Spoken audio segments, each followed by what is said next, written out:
प्रस्ताव को ठुकराने वाले प्रशांत किशोर कौन है?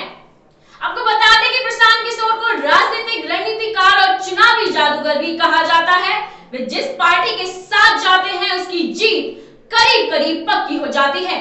आइए जानते हैं प्रशांत किशोर के प्रारंभिक जीवन के बारे में। चुनावी रणनीतिकार प्रशांत किशोर ने देश की सबसे पुरानी पार्टी में कांग्रेस में शामिल होने के प्रस्ताव को ठुकरा दिया। इन दिनों वे काफी चर्चा में हैं। आपको बता दें कि प्रशांत किशोर का जन्म 1977 में हुआ और वे रोहतास जिले के कोनार गांव के रहने वाले हैं। बाद में वह और उनके माता-पिता बिहार के बक्सर में रहने लगे।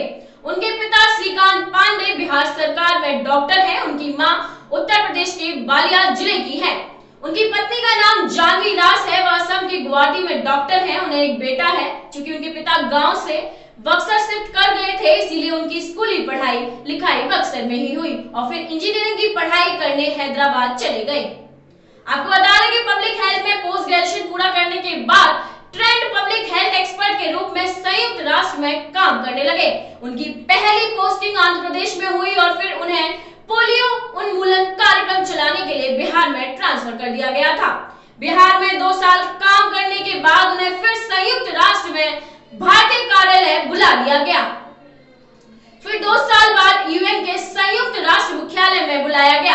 आपको बता दें कि संयुक्त राष्ट्र मुख्यालय में उन्हें काम करने में मजा नहीं आया। फिर उन्हें चांद में डिवीजन हेड के रूप में उत्तर मध्य अफ्रीका देश भेजा गया। वहां उन्होंने 4 साल तक काम किया। उसके बाद उन्होंने भारत के समृद्ध उच्च विकास वाले राज्यों में कुपोषण पर एक रिसर्च पेपर लिखा। इसमें महाराष्ट्र, गुजरात, हरियाणा, कर्नाटक राज्यों में कुपोषण की स्थिति पर लिखा था। इन राज्यों में गुजरात सबसे नीचे था। यह पढ़कर तत्कालीन गुजरात के सीएम नरेंद्र मोदी ने प्रशांत किशोर को फोन किया और पीके को गुजरात के लिए काम करने को आमंत्रित किया।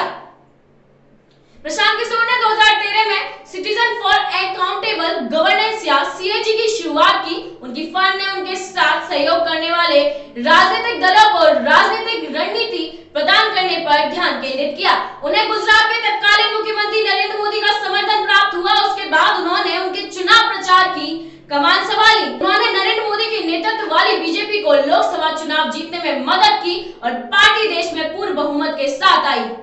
आपको बता दें कि वह बीजेपी के चुनाव पूर्व अभियान के प्रमुख रणनीतिकारों में से एक थे। ऐसा कहा जाता है कि प्रशांत किशोर का ही दिमाग था जिसने चाय पे चर्चा, मंथन, 3D रैलियां, ऑनलाइन प्रचार और बीजेपी के लिए और भी बहुत कुछ किया। कुछ समय बाद किशोर ने राजनीतिक रणनीतियों के साथ बीजेपी का साथ छोड़ दिया और कुछ संघर्षों के कारण अलग होने का फैसला किया। बाद में 2015 में सीएजी या सिटीजंस फॉर अकाउंटेबल गवर्नेंस को इंडियन पॉलिटिकल एक्शन कमेटी में बदल दिया गया, जिसे आज आईपीएसी के रूप में संक्षिप्त नाम से जाना जाता है। उन्होंने नीतीश कुमार की मदद की। उन्हें नीतीश के निश्चय विकास की गारंटी के नारे लगाने वाली साइकिल का सुझाव दिया। उन्होंने उनकी ओर से फिर एक बार नीतीश कुमार का नारा तैयार किया और बिहार के 4000 गांव का दौरा करके उनकी आम समस्याओं का पता लगाकर एक सर्वे किया। आपको बता दें कि लालू प्रसाद यादव के साथ मिलकर नीतीश कुमार ने शानदार जीत हासिल की। उसके बाद वह जदयू के सदस्य बन गए। नीतीश कुमार के साथ ज्यादा दिन रहे और पार्टी छोड़ दी। आपको बता दें कि प्रशांत किशोर 2017 में कैप्टन अमरिंदर सिंह से जुड़े और पंजाब चुनाव में उनके लिए काम किया। कैप्टन हर घर में एक जाना पहचाना नाम बन गया क्योंकि किशोर फैशनेबल नारों के साथ आए। काफी विद कैप्टन और पंजाब द कैप्टन। अमरिंदर सिंह ने कुल 117 में से 77 सीटों के साथ जीत हासिल की।